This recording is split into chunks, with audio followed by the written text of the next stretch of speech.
kecil, bapak kalau istrinya masak keasinan, bapak pilih jujur apa pilih bijak? Kalau pilih jujur pasti ribut. Goblok lu, masak keasinan, pasti ribut. Ayo pilih jujur apa pilih bijak? Mesti bijak tuh. Oh, soal keasinan sih bagus, sedikit kita cobain udah berasa, jadi hemat. Itu sebabnya Quran bilang, innallaha ya'muru bil adli wal ihsan. Taruh ini telur di pinggir meja, nak. Anak yang jujur taruh di pinggir meja. Anak yang ihsan ketengahan dikit, bijak tuh, ketengahan dikit, nanti jatuh kalau di pinggir. Dan itu bukan pelanggaran. Contoh lagi, Bu, suami nyupir taksi, pulang kerja capek, panggil anaknya, nah tolong badan bapak diinjekin. Kata anaknya, nggak mau pak, itu kurang ajar. Nah coba lihat di sini, konteksnya kan beda ini. Ini permintaan sang bapak, tolong mak, bapak diinjekin badannya pegel. Bapaknya yang minta. Kalau nggak diminta baru kurang ajar. Datang-datang bapaknya diinjekin gitu. Tapi dong bapaknya yang minta. Baik, ya. Jadi yang ketiga, bohong yang boleh itu apa? Bohong untuk menyelamatkan jiwa seseorang. Itu boleh. Pak, rumah Pak Zainuddin di mana? Kenapa, Mak? Mau tak bunuh dia. Oh, udah pindah, Mas. Pindah. Kemana? Nggak tahu saya. Ujung berung ujungnya lagi sana. Udah pindah. Kita tahu persis, tapi kita bilang nggak tahu untuk menyelamatkan nyawa orang yang jelas tidak bersalah. Itu boleh. Ya. Sekarang soal su'uzon, buruk sangka. Quran pesan, jangan kamu berburuk sangka, karena buruk sangka itu sebagian daripada dosa.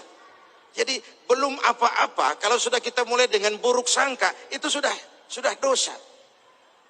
A priori namanya. Inna ba'da zanni ismun. Sesungguhnya sebagian dari buruk sangka adalah dosa. Bersu'uzon, jelek sangka kepada orang lain. Bukankah kita ini harus diajarkan husnuzon kepada kenyataan yang menurut kita pahit sekalipun? Contoh, Bu, maaf Pak, kalau Bapak kan tenang, CS. Nih reseh nih ini. Kita meleng jadi ngobrol nih kerjaannya nih. Bu. Satu hari seorang petani kerja di ladang. Selesai kerja, istirahat, dia tidur di bawah pohon beringin. Di sebelah pohon beringin ada pohon semangka. Ini petani sambil tidur berpikiran, Tuhan kok nggak adil ya. Masa beringin pohonnya gede, buahnya kecil. Semangka pohonnya kecil, buahnya gede. Tuhan nggak adil nih. Bukan arsitek ulung Tuhan ini. Terbalik nih urusan. Mestinya beringin pohonnya gede, buahnya segede semangka. Semangka pohonnya kecil, buahnya sekecil buah beringin. Nggak adil Tuhan. Baru dia selesai berpikir Tuhan nggak adil, jatuh sebutir buah beringin pas nimpa hidungnya. Dia kaget. Astagfirullahaladzim. Kalau begitu Allah benar-benar adil. Coba kalau buah beringin segede semangka, remek masih. Why? Kenapa kita harus buruk sangka sih? Kenapa kita nggak membanyakan baik sangka saja? Bahkan Allah pun kita protes. Gua kan sujudnya rajin, ngapa rezeki syarat amat sih? Kenapa sih?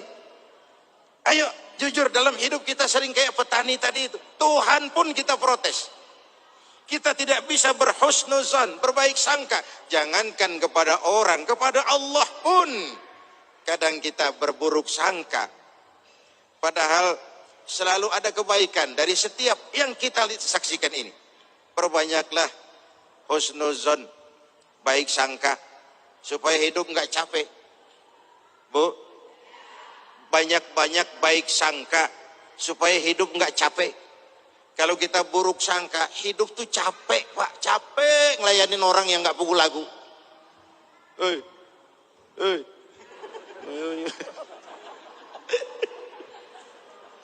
Aduh, speechless nih ngomong. Tomak dari bahasa Arab to mim ain, tomak diterjemahkan ke bahasa Indonesia menjadi tamak, serakah, rakus. Kalau dalam dunia sio itu simbolnya monyet. Monyet, coba lihat monyet, kasih pisang makan, penuh mulutnya, lemparin lagi, kakinya megang, kasih lagi, tangannya nyepel, mulut penuh, tangan megang, kaki megang, temennya sebelah dikasih, masih dirampas juga. Monyet. Itu yang bikin menghambat pemerataan pembangunan di Indonesia kan monyet-monyet serakah ini. Nah, puasa ini mengantisipasi sifat tomak itu dengan warok dan kona'ah, merasa cukup. Coba, ini kalau gini hari ini, apalagi 5:30 sebentar lagi nanti, kayaknya apa aja mau kita makan. Kayaknya kalau boleh orang lain jangan kebagian. Semua saja buat saya.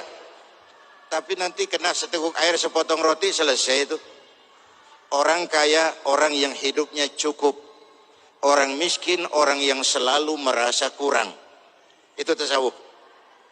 Orang kaya, orang yang hidupnya cukup. Orang miskin, orang yang selalu merasa kurang. Maka sifat-sifat tomak tadi sudah digambarkan dengan hurufnya, Ustaz. Huruf to, mim, ain. Coba lihat. To tengahnya bolong. Mim tengahnya bolong. Huruf ain kalau berdiri sendiri, mulutnya nganga, perutnya gede. Oh, jadi orang tamak, mulutnya nganga, perutnya gede, bolong. Diisi seapapun nggak akan pernah cukup. Bu, itu yang Nabi isyaratkan. Lau anna libni Adam wadiyani min dhahabin labtagha lahuma salisan. Kalau manusia diberikan 2 ladang emas, puas? Tidak. Mereka akan cari ladang emas ketiga. Tidak akan penuh mulut manusia kalau belum dijejali dengan tanah di balik papan. Di balik papan itu papan di baliknya. Itu namanya balik papan. Itu sudah dijejali tanah baru tenang hidupnya. Dalam konteks dengan puasa, saya memang pernah bilang, dunia pendidikan bilang, pendidikan akan lebih berhasil kalau bersifat audio visual. Saya kira itu arahnya. Ngajar anak berenang, bawa ke kolam. Ngajar anak naik sepeda, berikan sepedanya. Ngajar orang cinta fakir miskin, rasain lapar. Nggak bisa kan ngajar orang berenang di teori doang. Ke kolam nggak pernah. Teori hafal, sekali terjun gaya batu. Nggak nimbul lagi. Nah, yang saya maksud audio visual dalam konteks puasa tadi. Yang terakhir ya? Ibu, apa tadi ya? Bagaimana kiat agar lisan di bulan Ramadan? Kiat menjaga lidah. Ya, sepanjang Ramadan banyak zikir, banyak baca Quran. Kalau diajak ngomongin orang, maaf lidah saya lagi puasa. Maaf kuping saya lagi puasa. Maaf mata saya lagi puasa. Bu, habis maghrib aja kalau ngomongin orang. Umpamanya. Tapi ya terlalu. Wong siang ditahan kok malah begitu ada peluang. Saya mau bilang gini sebenarnya. Kemampuan mengendalikan diri bukan pada waktu siang, Pak. Kenapa? Situasi dan kondisinya tidak menunjang. Puasa. Tapi begitu maghrib, segalanya boleh. Situasi dan kondisi memungkinkan. Di situ kelihatan pengendalian diri itu. Apa terjadi pembalasan dendam? Mumpung boleh, semua sikat. Yang saya maksud tadi kalau mau bohong, bukan berarti habis maghrib boleh bohong, bukan.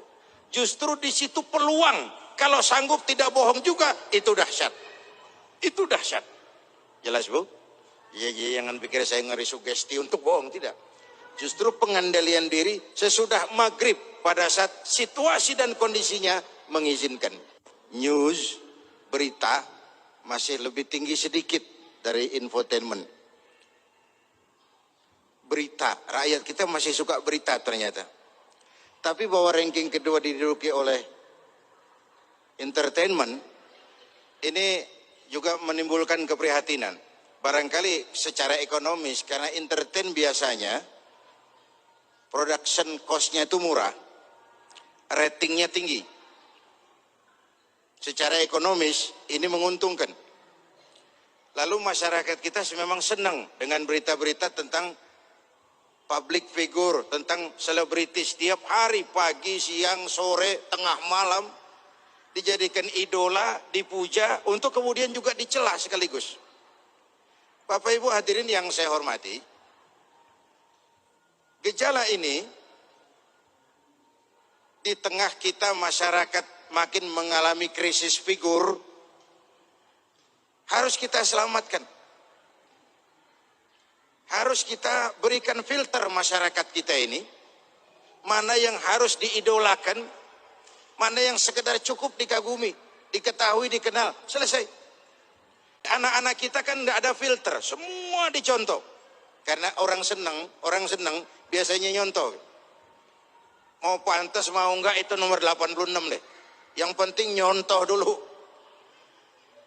Sampai di kampung saya anak-anak muda celananya pakai paku semua itu. Pakai rantai, padahal nggak kemana-mana, nggak show dia. Tapi memang orang cinta itu nyontoh.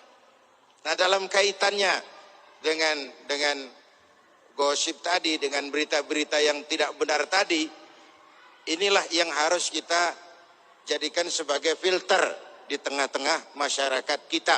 Jangan sampai masyarakat kita dibentuk oleh entertain. Sekali lagi, kita percaya bahwa entertain ini memang membuka banyak lapangan kerja. Tapi jangan sampai masyarakat kita dibentuk oleh yang namanya entertain ini. Karena begitu intensifnya penayangannya, sampai kadang-kadang setiap hari, tidak ada hari tanpa diisi dengan hal-hal seperti itu.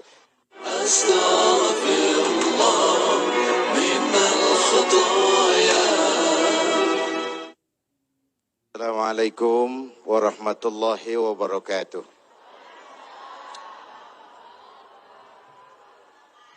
Mohon maaf macetnya jalan, tetapi kan terlambat lebih baik daripada nggak datang sama sekali.